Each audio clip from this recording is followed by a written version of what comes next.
Meus irmãos, minhas irmãs, saudações em Cristo Jesus. Eu quero falar-lhes nesse instante sobre o tema atenção, líderes religiosos, líderes políticos e juízes. Miqueias 3:11 diz a Bíblia: os seus juízes dão as sentenças por suborno. Os seus sacerdotes ensinam por interesse. E os seus profetas profetizam por dinheiro e ainda se encostam ao Senhor, dizendo: não está o Senhor no meio de nós? Nenhum mal nos sobrevirá.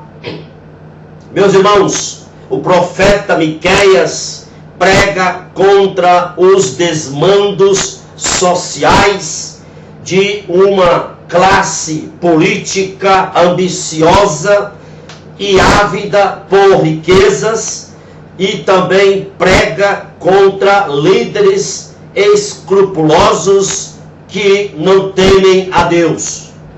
Miqueias pregou num período de grande agitação social e insegurança política. Miqueias pregou num período em que a política e a religião de sua época estavam totalmente corrompidas. Miqueias marcou a sua época, porque Miqueias era um homem dominado por profundas convicções, e ele, Miqueias, não arredava pé do que sabia ser correto. Miqueias não cortejou nem mercadejou a sua mensagem. Miqueias não buscou aplausos, não buscou favores, não buscou simpatia dos homens. Miqueias foi duro, foi contundente, foi taxativo contra as autoridades religiosas, contra as autoridades políticas e contra os juízes que davam sentenças sob propina. Meus irmãos, Miqueias é o exemplo de um homem firmado na vontade de Deus e na palavra de Deus. Na época de Miqueias, tanto o reino do norte, Israel, como o reino do sul, Judá, estavam no auge da corrupção moral e espiritual. Para que os irmãos tenham uma ideia, um dos reis que Miqueias teve que enfrentar foi o rei Acaz. Acaz, meus irmãos, foi um desastre para a nação. Acaz, durante o seu reinado de 16 anos, foram 16 anos de impiedade que marcou o país. Portanto, o governo de Acaz foi uma calamidade absoluta por 16 anos. Acaz era um homem tão vil, que ao morrer, o seu povo não o colocou no sepulcro dos reis. Você encontra isso em 2 Crônicas 28, 27. Meus irmãos, o cenário religioso na época de Miqueias estava totalmente pervertido. A liderança religiosa da época estava voltada para o dinheiro e não para o serviço. Miqueias 3:11 que eu li diz que os sacerdotes ensinavam por interesse e os profetas profetizavam por mamon, por dinheiro. Miqueias 3:5 é registrado que se alguém não favorecesse economicamente a um profeta, esse profeta promovia guerra contra essa pessoa, discriminava essa pessoa. Mas quando uma pessoa dava dinheiro, ofertava, pagava a um profeta, esse profeta profetizava para essa pessoa paz e prosperidade. Esse é o quadro da liderança religiosa na época de Miqueias. E agora, meus irmãos, se você ler capítulo 3 até o versículo 7, Miqueias destaca que a liderança religiosa, os sacerdotes e os profetas de sua época eram verdadeiros açougueiros. Ele destaca que era como arrancasse a pele, extirpasse os ossos e tirava a carne dos ossos do povo. Na época, a liderança religiosa, por viverem em função do dinheiro e para o dinheiro, eles esfolavam sacerdotes e profetas e esfolavam o povo, fazendo promessas ao povo, promessas estas que Deus nunca havia prometido. Portanto, meus irmãos, esse era o cenário religioso na época de Miqueias. Por outro lado, a ganância das autoridades políticas e das autoridades judiciais, os juízes, na época de Miqueias, era muito notório. Mal raiava o sol, os líderes políticos, bem como os juízes, estavam a fazer planos para saquear os pobres. Você vai ler isso em todo o capítulo 2 de Miqueias. Os juízes, quando eu li aqui em 3:11, diz bem claro, bem nítido, os juízes davam sentenças por suborno. É importante observar o cinismo dos líderes religiosos, porque além desses líderes, sacerdotes e profetas serem gananciosos e corruptos, eles eram pessoas cínicas. Eles diziam: porventura o Senhor não está no meio de nós? Nenhum mal sobrevirá sobre nós. Tamanho cinismo pairava no coração da liderança religiosa. E aqui eu quero ressaltar uma coisa, meus irmãos, escute bem. Quando pastores se tornam profissionais eclesiásticos, o cinismo logo chega. E a decadência da igreja chega logo também. Se o pastor é corrompido, o povo o é também, o povo será também. E é importante observar no texto de capítulo 3 e 2 de Miqueias, que quando Miqueias trouxe uma mensagem profética de condenação e punição e castigo, tanto para os líderes religiosos como para os líderes políticos, bem como para os juízes, eles disseram: Miqueias, pare com isso, nós não queremos ouvir este tipo de profecia sobre nós.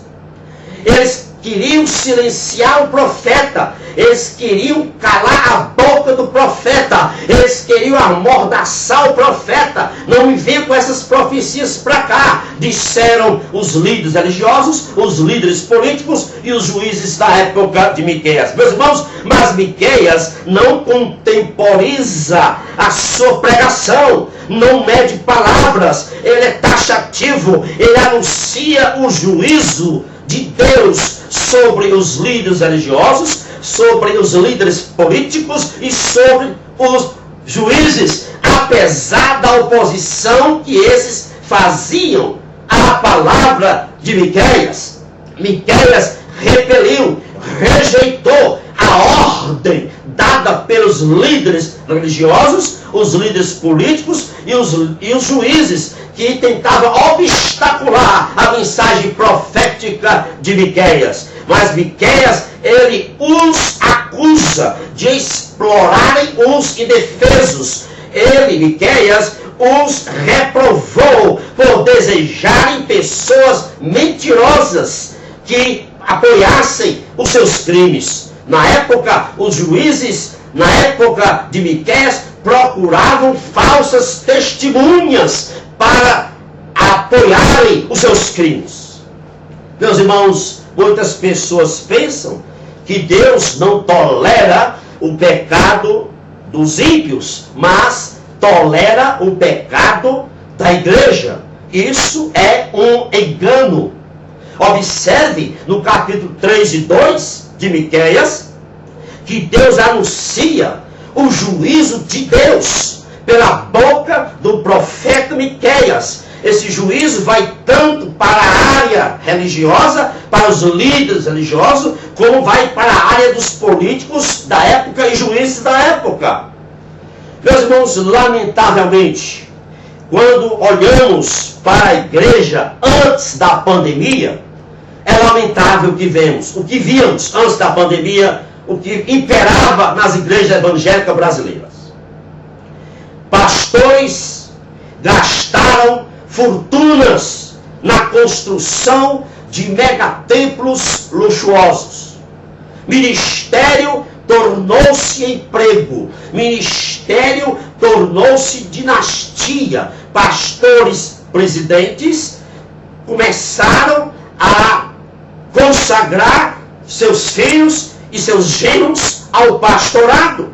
Na época de antes da pandemia, pastores compraram jatinhos, compraram fazendas, passaram a residir em mansões, passaram a andar em carros blindados com segurança, cantores cobravam ingressos para cantar em estádios e em igrejas, as escrituras foram retalhadas, a teologia da cruz deixou de ser pregada nos púlpitos, os púlpitos transformaram-se em negócio, o verdadeiro louvor deixou de existir, virou baderna, virou bagunça, o nudismo campeava livre no meio das igrejas, e Deus não fez vista grossa para esses pecados, e nunca vai fazer.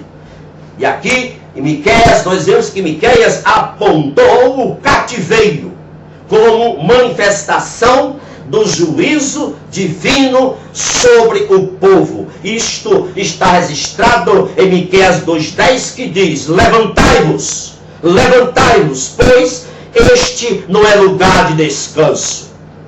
Descanso aqui em Miqueias 2:10 é a entrada na posse da plenitude das bênçãos de Deus. E aí Miqueias diz que o povo não entraria na posse das bênçãos de Deus, mas deveriam se levantar e ir para o cativeiro.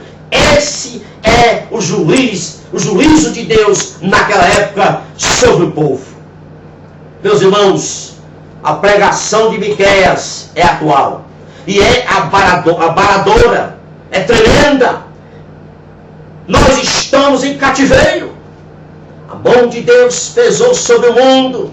A pandemia é um cativeiro que colocou todo mundo, inclusive a igreja. Escute bem o que eu vou dizer. Quando o povo de Deus se porta da mesma maneira que os filhos das trevas, não deve se espantar de ser castigado e punido por Deus. Escutem, líderes religiosos, líderes políticos e autoridades judiciais, juízes. Nossos pecados têm um preço. Nossos pecados têm um preço. E cedo ou tarde ele nos é debitado. Escutem, igrejas e pastores que estão me ouvindo. Há sempre um julgamento corretivo de Deus para a igreja que se porta inconvenientemente, incoerentemente. Escute, políticos e juízes. Em Miqueias 3, de 1 a 4, o profeta comparou os líderes religiosos da sua época, bem como os líderes políticos e os juízes, como canibais. Miqueias se levanta e diz: vós sois canibais. E aos líderes políticos e aos juízes, especificamente na época de Miqueias, o profeta destaca o mau uso da justiça para o ganho pessoal. E no versículo 6 do capítulo 3, o profeta decreta o juízo divino condenatório definitivo para os líderes políticos e os juízes de sua época, que davam propinas, que trabalhavam com sentenças sobre propinas, sobre suborno, e procuravam pessoas para respaldar, apoiarem os seus crimes odientos. Que Deus tenha misericórdia de nós. Que o Senhor te abençoe rica e abundantemente. Oremos, meus irmãos, pela igreja do Senhor. É tempo de arrependimento. E oremos também pelas autoridades políticas e pelo sistema judiciário de nosso país, pelos juízes, para que cheguem à conversão e o coração deles sejam mudados. Que Deus vos abençoe, porque caso contrário, a mão do Deus onipotente pesará de acordo como diz a Bíblia. Louvado seja Deus. Amém e amém.